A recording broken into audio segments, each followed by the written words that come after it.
Olá, bem-vindos a Hatzot HaShavua, à meia-noite da semana, na leitura que estamos fazendo, a leitura de Tetzaveh.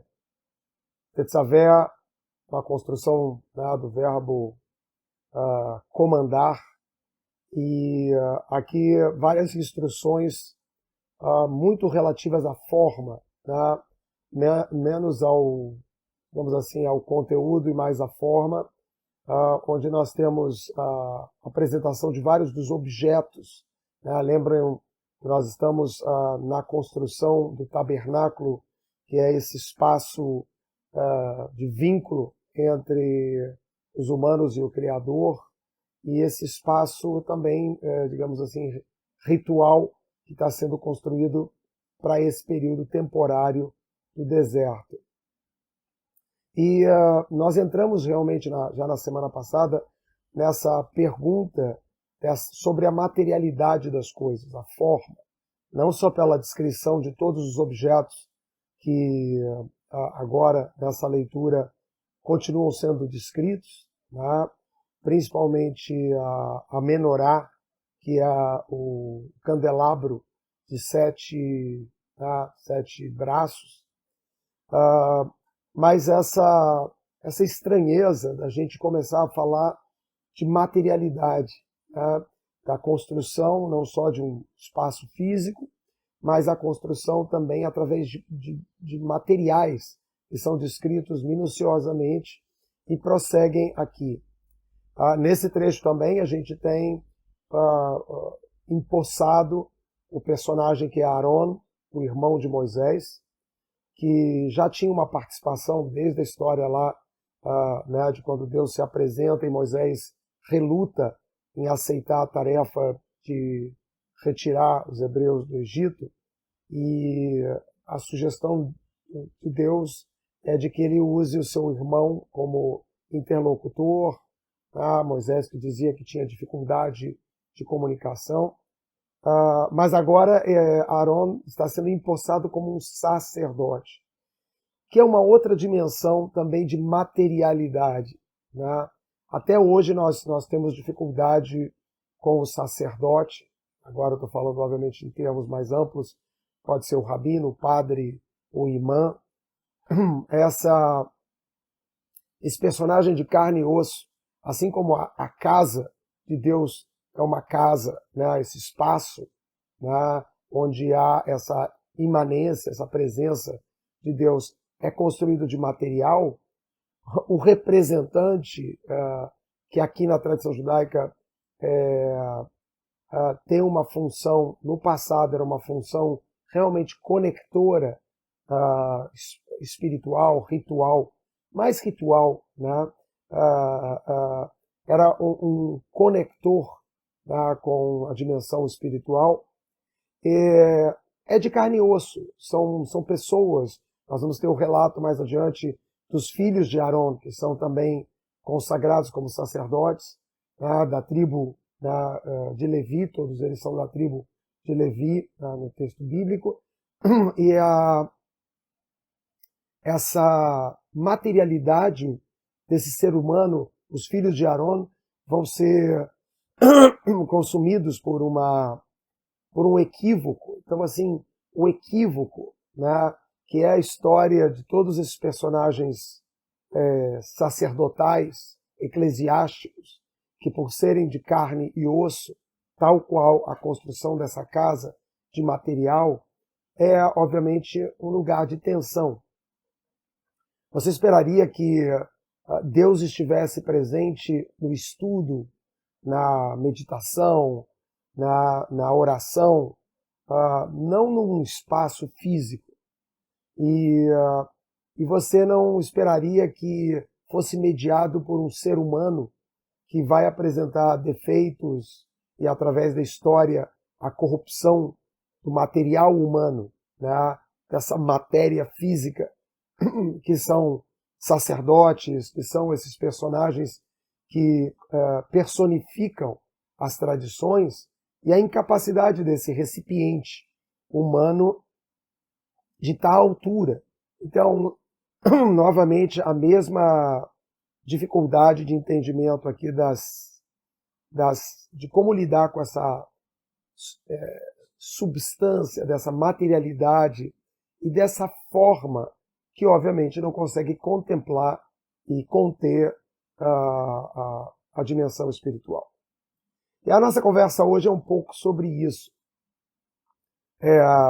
sobre a tentativa, né, de produzir, e eu acho que esse é o desejo espiritual sempre, é uma tentativa de levar o ser humano à otimização da sua capacidade de ser imagem e semelhança do Criador, o aspecto divino que está presente na consciência, na crítica humana, versus esse aspecto animal de todos nós, que é a nossa materialidade, que é o meu estômago, né, que representa as minhas fomes, que tem que são o meu conector com toda essa dimensão da forma, da fisicalidade, das necessidades físicas que eu tenho e que, obviamente, interferem na minha psique, na minha própria capacidade crítica e na minha consciência.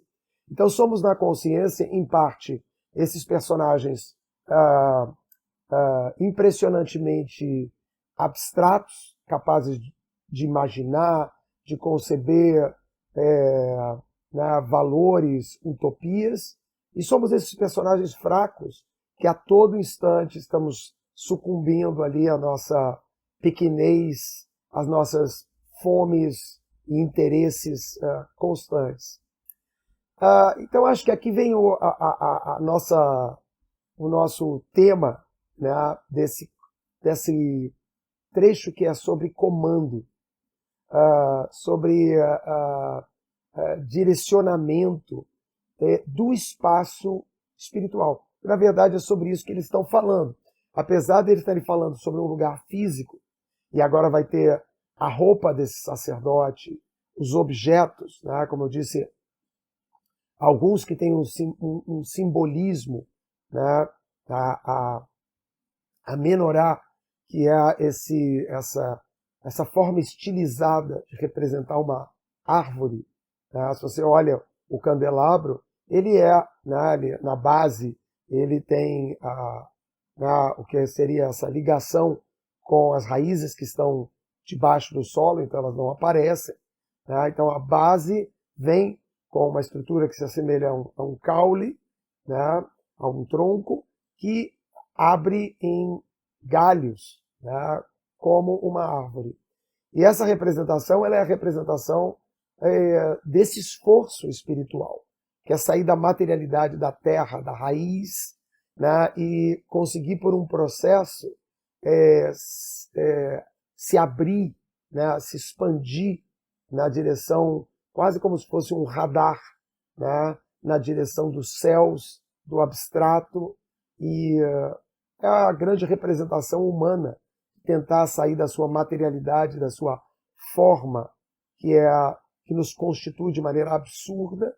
Nós somos forma, basta dar uma topada com o dedo para você descobrir a realidade, né, que existe nessa corporificação material que nos representa e na qual somos.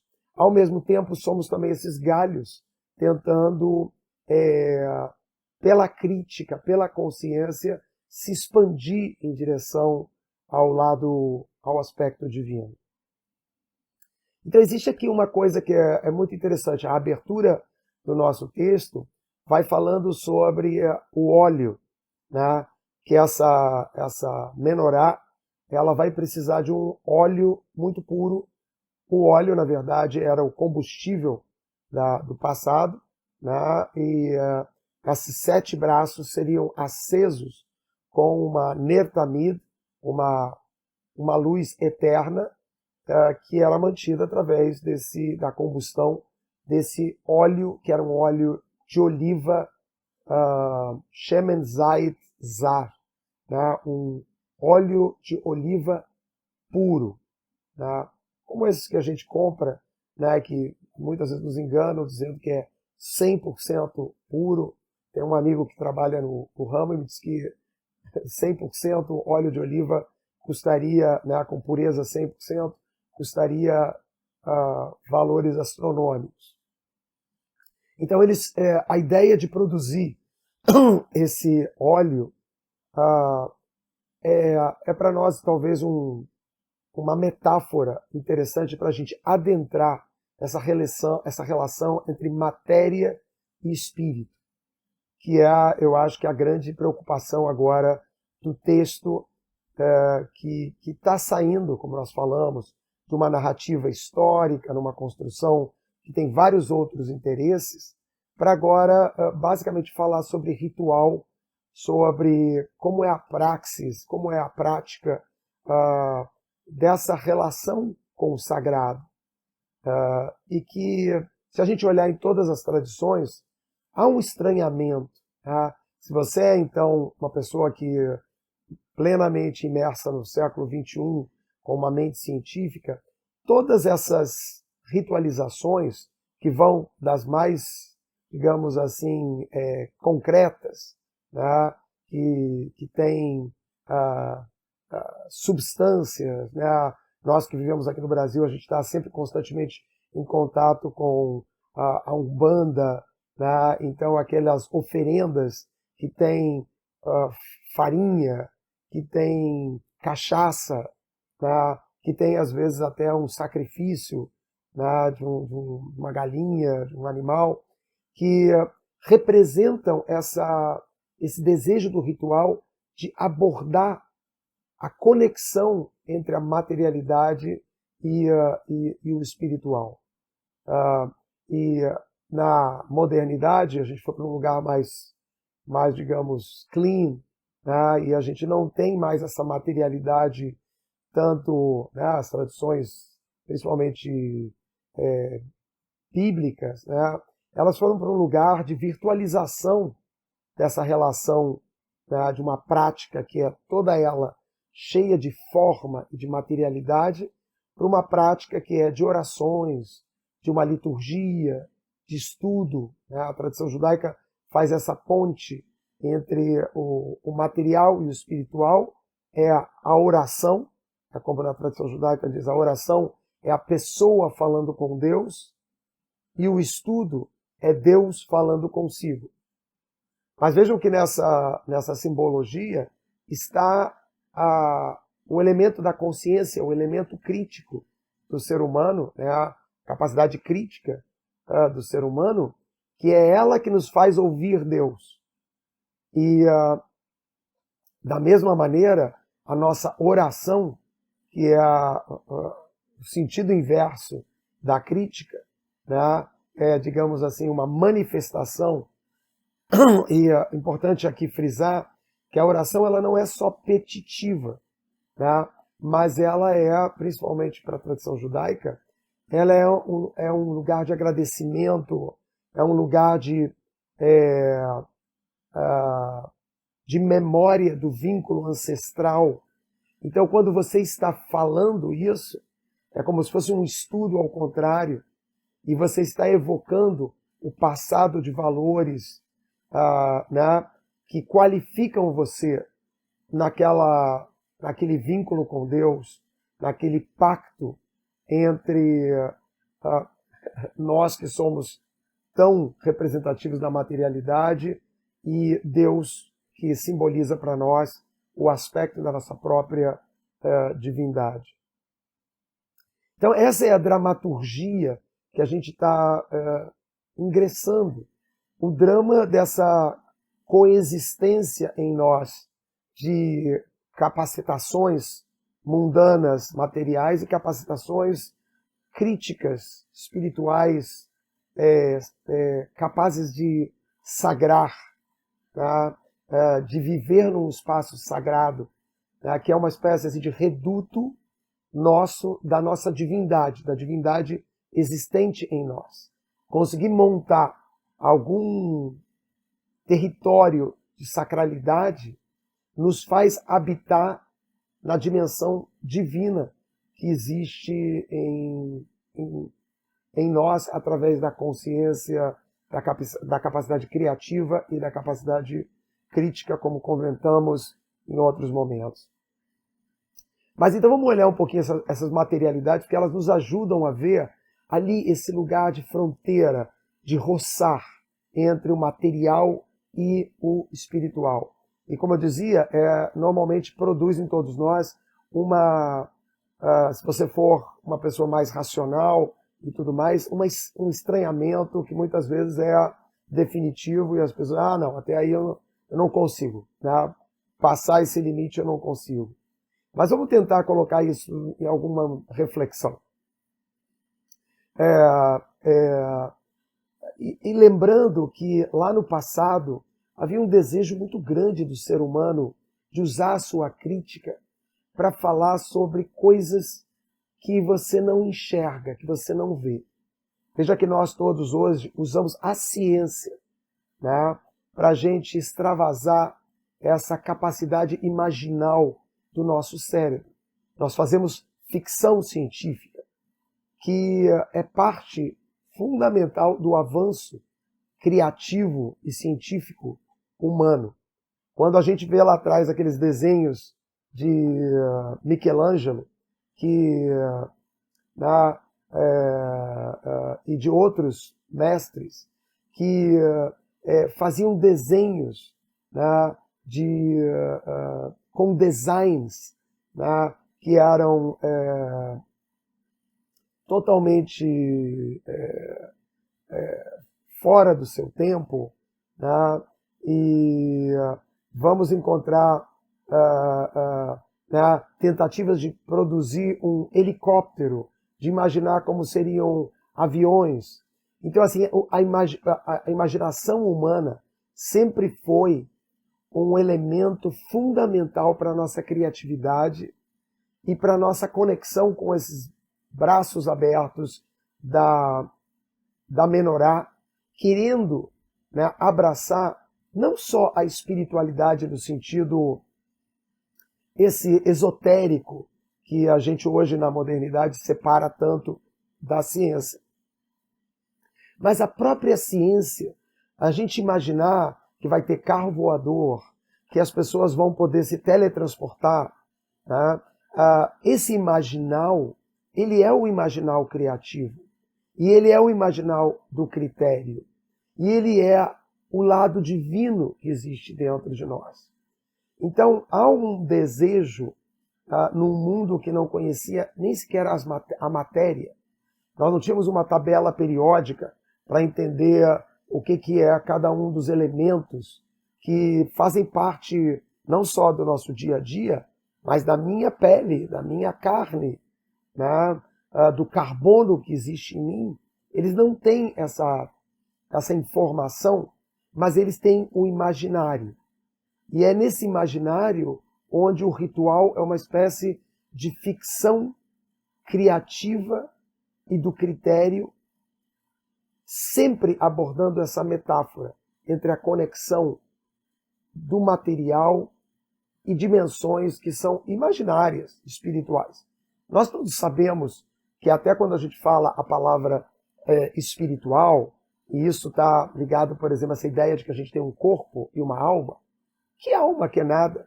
Tá? Se a gente for usar os sentidos para alimentar os nossos critérios, não tem alma e não tem espiritual nenhum, só existe o corpo, né? Aquilo que é visível, aquilo que pode ser mesurado, pesado, né? Colocado numa volumetria, né? Que tem forma. E essa é a construção, é a tentativa deles de abordarem. Esse é o sagrado. Como que eu faço um espaço onde as pessoas entram e não é material? Né? Isso é uma ficção, mas não ficção no sentido de uma mentira ou de um engodo, que muitas vezes aconteceu na história das religiões. Que ao invés de você criar um espaço sagrado, você criou um espaço de ilusão. Né? Quando você se arvora poderes mágicos, é isso que acontece quando você, muitas vezes, eu não quero desqualificar ninguém, mas quanto truque, né? Quanta maneira de ludibriar o outro existe nessas ideias de ler o futuro, de alguém ter um poder que extrapola esse espaço do sagrado e vai para um espaço de uma potência questionável, sempre questionável. Né? E eu acho que é nesse lugar que a gente não pode abrir mão do nosso critério, né? Porque a gente está lidando com matérias, e está lidando principalmente com os sacerdotes, que são de carne e osso. Isso não pode ser esquecido em momento nenhum da nossa relação com o sagrado. Mas o sagrado, voltando a ele, é uma tentativa de entrar num espaço imaginal.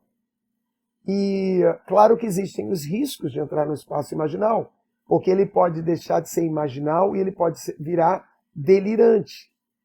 E toda a área espiritual, né, eu ia dizer religião, mas evitando talvez o corporativismo religioso, que remete exatamente à incapacidade de sair do mundano.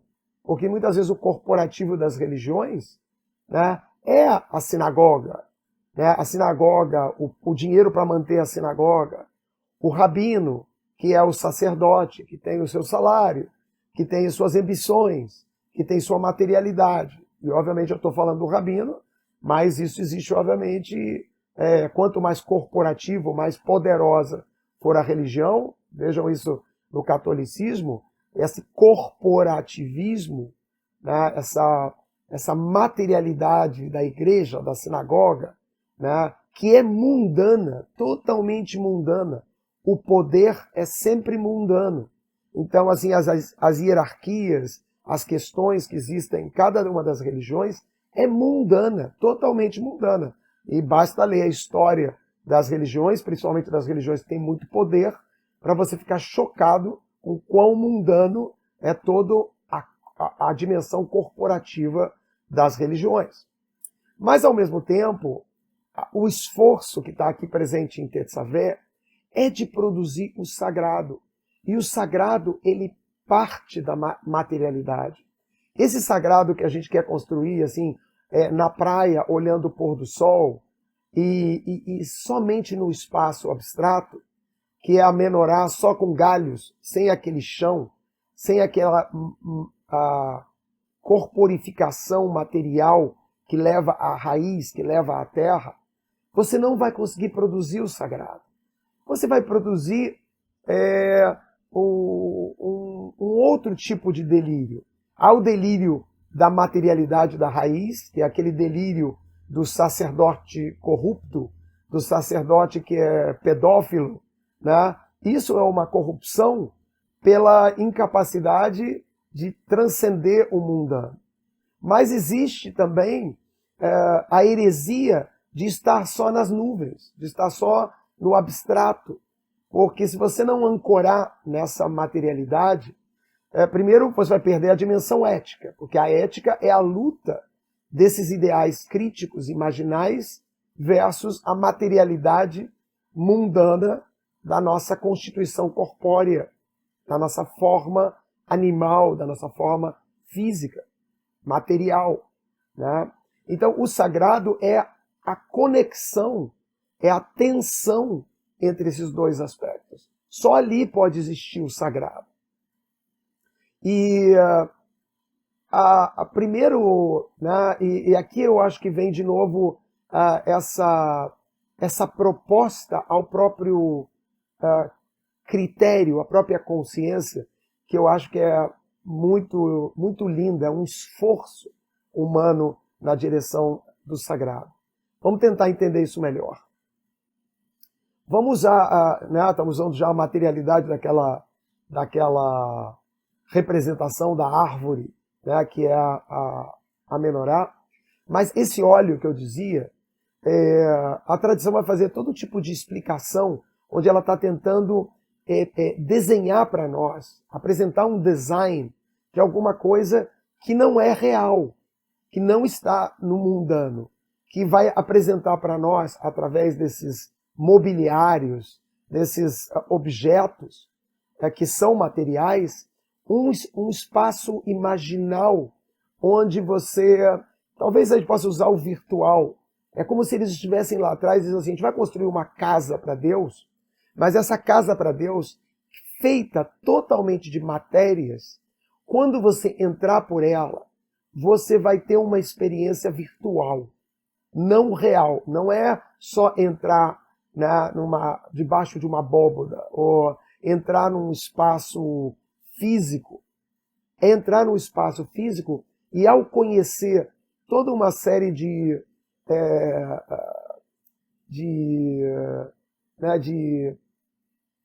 conexões, de vínculos, né, de artérias, né,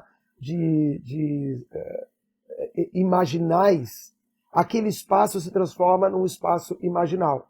Sabe quando você entra nessas exposições virtuais que tem, e você vai andando por aqueles espaços? Essa era o desejo do sagrado, que você pudesse andar por algum lugar que tivesse certas condições concretas de realidade e certas possibilidades virtuais que tinham a ver com o espiritual e o imaginal. Então, um modelo que a gente tem é justamente o óleo, né? A tradição, principalmente a tradição hassídica, faz essa explicação de que, por exemplo, o estudo da Torá, que é o nosso objeto, veja só que interessante, a Torá, ela é uma materialidade, né? Ela é um pergaminho físico, mas ela é, assim como o espaço ali, digamos, do Mishkan, que é esse tabernáculo, é o atrito entre a fisicalidade da Torá e a não fisicalidade da Torá, ou do estudo, né? Um estudo que está usando a inteligência, né, que é concreta. A inteligência, ela é material, ela é objetiva. Não vem com nada, digamos assim, no mundo imaginal, quando você está aplicando a inteligência, porque ela vai ficar uma inteligência corrompida, né? Conspurcada por elementos que não podem ser, que não são probatórios, que não têm como ser ali registrados, reproduzidos pelos sentidos humanos, que dão uma materialidade às coisas, né? Uma objetividade e uma inteligência às coisas que são a parte dura da nossa consciência. É a inteligência. Mas tem uma outra parte, né? Lembram que essa construção já no conhecimento dos hemisférios, tem um hemisfério que é o hemisfério da inteligência, né? Que é o hemisfério esquerdo, e tem um outro hemisfério que é crítico, mas é poético, é abstrato, né? E essa comunicação, essa integração, né? Ela é também representativa, eu acho que desse território que verdadeiramente nos representa, porque ele é material, ele é humano no sentido animal, e ele é divino na capacidade imaginal, né, que nós temos. Então, a tradição racídica, ela dizia que o estudo da Torá ele pode acontecer de três formas. Ele pode acontecer como a água, como o vinho ou como o azeite, né, o óleo. O que é isso? A água é o nível mais simples. É onde você tem claramente uma substância, né, uma materialidade, e ela é assim a mais simples, a menos elaborada. Você tem o vinho, que é como se fosse a água sofisticada. Então você tem uma inteligência básica, que pode ser o conhecimento, né, a informação. Então eu conheço a Torá. Eu sei dizer quais são os personagens, eu sei dizer quais são, né, os elementos de informação que existem ali. Muitas vezes a gente encontra pessoas que são muito crentes, que conhecem a Bíblia de trás para frente. Eu, rabino, às vezes levo cada surra. Às vezes alguém vem lá e diz assim, nossa, é como tal fulano, né? E é um personagem que aparece no livro de Reis, que é um personagem tão insignificante do ponto de vista,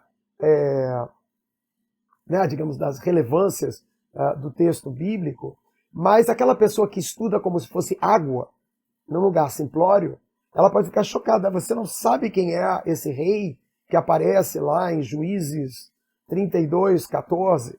Né? Essa pessoa conhece a Torá como água, né? Como uma informação.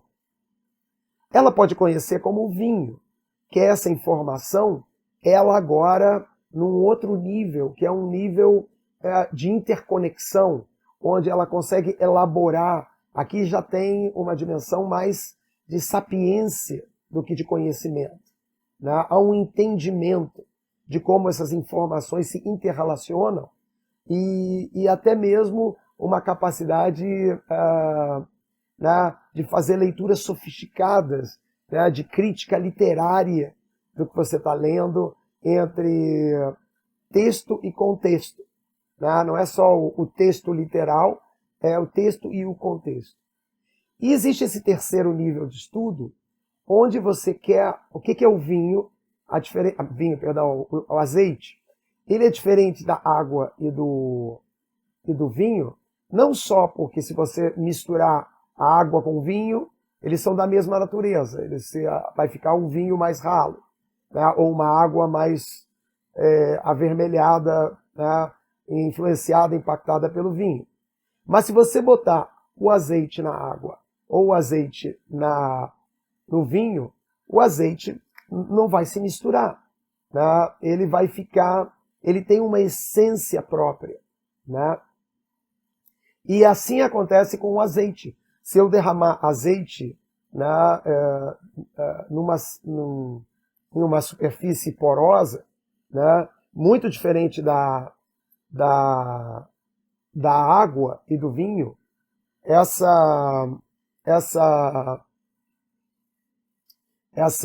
esse líquido, né, ele continua separado. Às vezes fica molhado, né? As coisas ficam molhadas, mas é muito fácil separar, né? Por exemplo, um tecido do líquido. Né? Quando você levanta o tecido, embaixo está água. Vai ficar sujo de vinho? Vai ficar.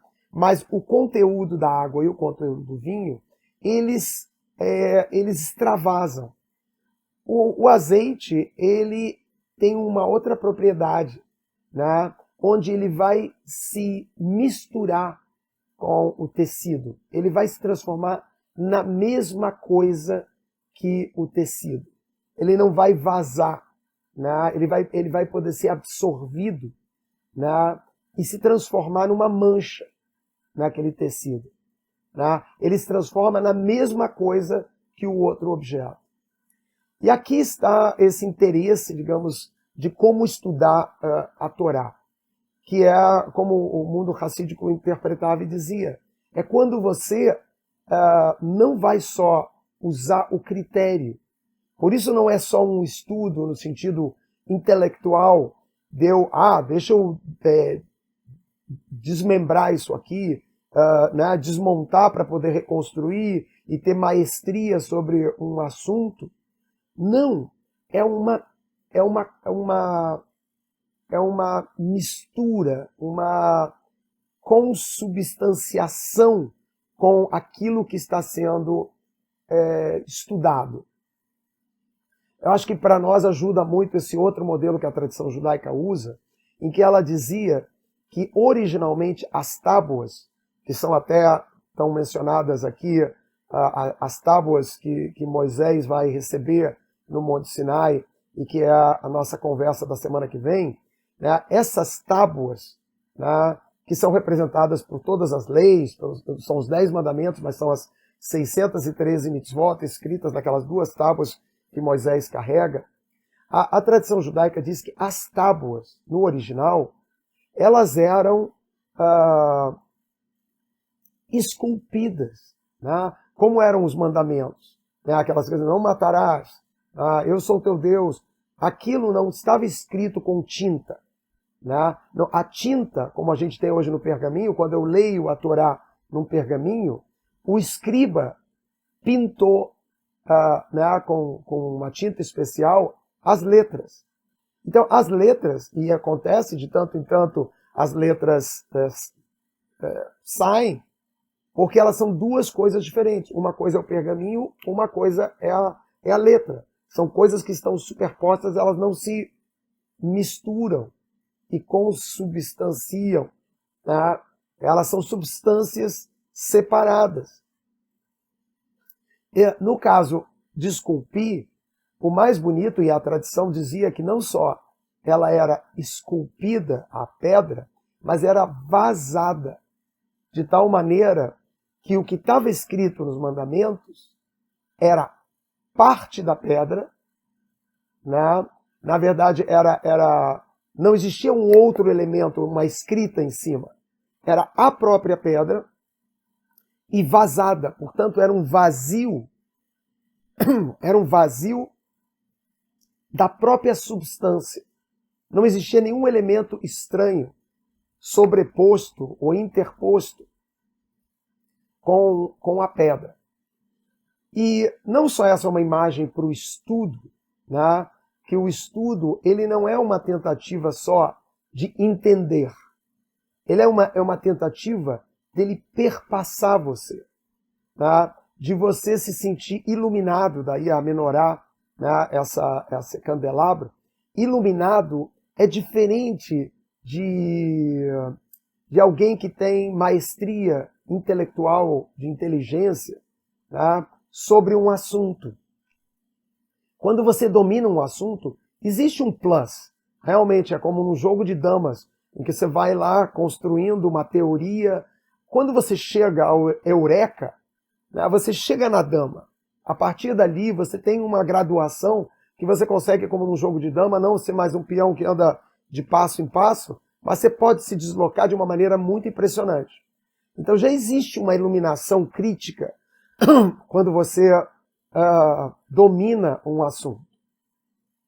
Mas aqui, quando você se mistura com esse assunto, quando ele ilumina aspectos da sua própria pessoa, do seu próprio ser, né? É como se fosse, em vez de um eureka, é um pouco o que a gente tem quando a gente tem uma catarse, né, numa sessão de terapia, onde informações, pensamentos, conceitos, ideias, de repente elas entram e elas fazem um significado, né, em que a cognição e o entendimento, a cognição, o que você entendeu, né? É como num sonho, você não consegue apresentar o que você entendeu, que ficha que caiu, porque se você descrever como uma narrativa, vai vir para o intelecto, para a nossa crítica, né, para o julgamento analítico que a gente tem, e vai ser empobrecido, porque aquilo, o sonho, ele está consubstanciado com a narrativa. É uma única coisa, é uma única pedra vazada, não tem nada sobreposto, não tem uma interpretação espertinha, intelectual, que vai e explica, né? Então, tanto o estudo tem na tradição. Para que você estuda a Torá? Não é para entender como é que eu faço então agora uma máquina. Qual é o aplicativo que eu vou fazer a partir desse estudo? Não, porque esse é o interesse do estudo da inteligência, né? Que tem a objetividade de estar estudando isso para fazer o quê? Para usar para quê? Qual vai ser a aplicabilidade disso, né? Aqui não, é um estudo para se consubstanciar com você. E ele te ilumina como essa menorá, né, numa compreensão de quem você é.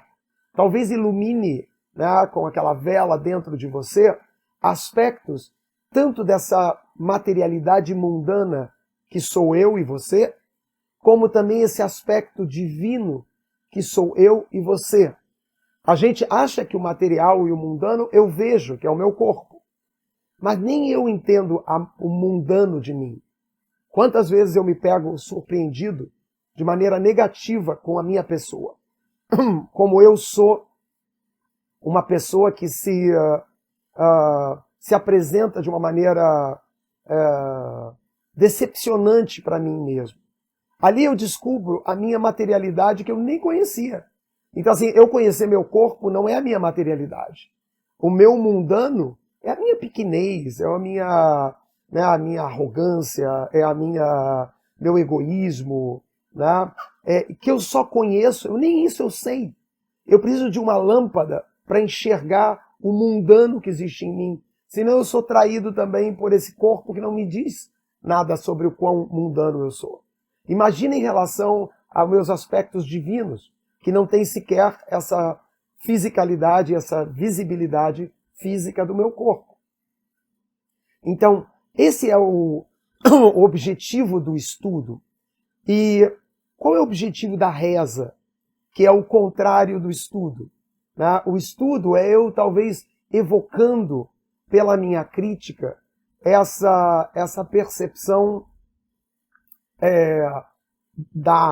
do galhado da árvore, né? Do abstrato, do divino, em direção ao mundano.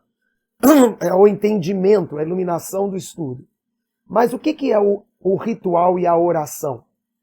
É o contrário. Por isso a oração é tão petitiva, ou o ritual de sacrifícios e tudo mais é petitivo, porque vem do lugar mundano, vem dos meus pecados, caramba, como eu sou, cara, eu sou muito 171, eu sou um horror. Então eu vou lá e sacrifico uma oferenda por culpa, né? Não culpa essa feia de ficar, né, batendo no peito, essa coisa psicologicamente negativa, mas a culpa real de alguém que diz, caramba, eu sou muito ruim, eu sou muito errado, né? E eu quero reach out, eu quero ir em direção a esse lugar que me pertence e do qual eu sou parte, desse lugar mais divino, e eu tenho que fazer esse caminho petitivo, que é desde reconhecer os meus equívocos, a também a falar, cara, eu tô sem saúde, me ajuda, me tira daqui, vem do lugar mais mundano, mais corpóreo, mais necessitado que cada um de nós tem. E faz um movimento inverso. Esse jogo, né, de receber por estudo, né, uma consubstanciação, né, da minha parte divina, e ao contrário, me consubstanciar, né, da parte mundana minha, ambas num espaço sagrado, é o que eles estão tentando construir com o Mishkan, com esse lugar aonde Deus possa virtualmente habitar, ou rest, né, está ali shochen, que é encostado, presente, é uma presença. Né? Esse é o esforço tão incrível do sagrado. Quando você encontrar de novo algum ritual que tem ali aquelas coisas mundanas que deixam o aspecto crítico do ser humano irritado, da farofa, pode ser só até palavras, vamos para esse lugar mais sofisticado e abstrato das religiões monoteístas e tudo mais, mas mesmo assim, né, muita gente fica arrepiado quando ouve aquelas liturgias petitivas, meu Senhor, não sei o que lá. A materialidade daquilo, isso que deixa pessoas com um senso crítico elaborado irritadas, é essa materialidade que os rituais vão buscar, porque ela é necessária, ela é fundamental para que você possa produzir o sagrado, possa produzir uma representação externa de quem você é. Porque se você fica irritado com essas coisas muito pagãs, cheias de cheiros, de coloridos, digamos assim, de grosserias, né, no sentido dessa coisa mundana, material, saiba que você é isso. Que você nem sabe o quanto você é isso. Por isso você precisa ser, inclusive, iluminado da sua materialidade, que você nem sequer tem noção, tá? E te deixaria muito nervoso e preocupado se não fosse o outro aspecto, que é esse aspecto divino. Muitas coisas para pensar e considerar. A nossa meia-noite de agora vai ficando por aqui. Até uma próxima.